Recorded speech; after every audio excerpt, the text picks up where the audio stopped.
Our base camp here right next to the table, but we are maintaining a presence in the practice room, the rarefied air of the practice room, where there's always a slight whiff of danger and tension as well, especially if you're the man who's on demo duty. And John Parrott, I'm afraid, is John the last and horrible straw for that one. What have you managed to pick out for us, John? Don't worry about that, Hazel. I'm far too clever to be playing snooker shots for demonstrations. Now, I do hope you're enjoying the coverage we got here over the last fortnight. And if you're going to start playing the game, which hopefully you will do, there's a couple of things I'm going to show you here which will help you on your way. The first thing I genuinely get asked about for people when they say about snooker, how do you know what the potting angles are for every shot on the table? So my father, many years ago, when he was about 20 years of age, went to St George's Hall in Liverpool, and the great Joe Davis was playing an exhibition. And my father, being the way he was and mad keen, at the end of the exhibition said, "Excuse me, Mr Davis, I'm just taking the game up. I'd like to play. Can you show me the principle of how to know the potting angles for all the balls on the table?" So very kindly, Joe Davis, who'd obviously played well in the exhibition and was in a good mood, said, "Come over here, young man, I'll show you what it is." So here we go. This is the principle of every potting angle on a snooker table. Now, as you can see, that yellow and the blue are in a plant directly towards that middle pocket. So it's pretty easy. If you hit the back of that, the blue's going to go in. But this is how you get the potting angles. If I was here, lining up with the white to put that blue in the middle pocket, I would need to aim full ball on that yellow.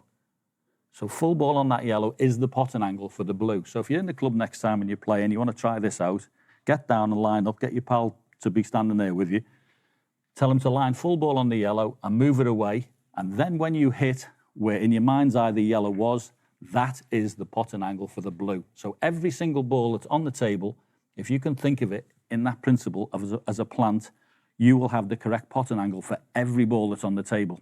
And you'll see professionals, they'll come down, they'll have a cut back on the black, and it's back in there. They can't see, they can't visualize the angle, so they come here to have a look. You see, Jimmy White used to do it all the time. He's just trying to get that picture in his mind's eye of where that ball needs to be to pot it in the corner. So that's the first thing. That's how you get the potting angle for every shot.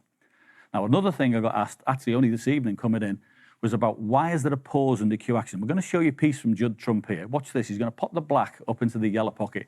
And watch just before there's a delivery of the cue, there's a little pause just before he comes in and delivers. There it is. Just other players may have slightly more. That Sean Murphy is certainly one of them. So why do they have a pause in the cue action? Well, it's pretty simple. It's so that you can get your eyes onto the object ball as you deliver the cue. So there have been players, and there'll be people out there who've done it the other way around, which I never quite get the idea of. But imagine a dartboard. So you're standing there and you're throwing a dart. You don't look at the tip of the dart, you're looking at the treble 20. So it's the same thing with this. So you can exaggerate this. You'll get your own timings, 2 or 3 waggles or whatever you want to do, but just exaggerate it to get the feeling of it. So you're lining up, your eyes are transferring, come back. I could wait there all day and pause. Don't have to be in a rush. Through the ball and pot it. So you'll get your own timing, but the reason why, when you come back and you stop and you pause, it's to get your eyes on the object ball, not the cue ball. Very nicely done. Name dropper, Joe Davis as well. Nicely done, John. All right. Well, you saw Ronnie O'Sullivan practicing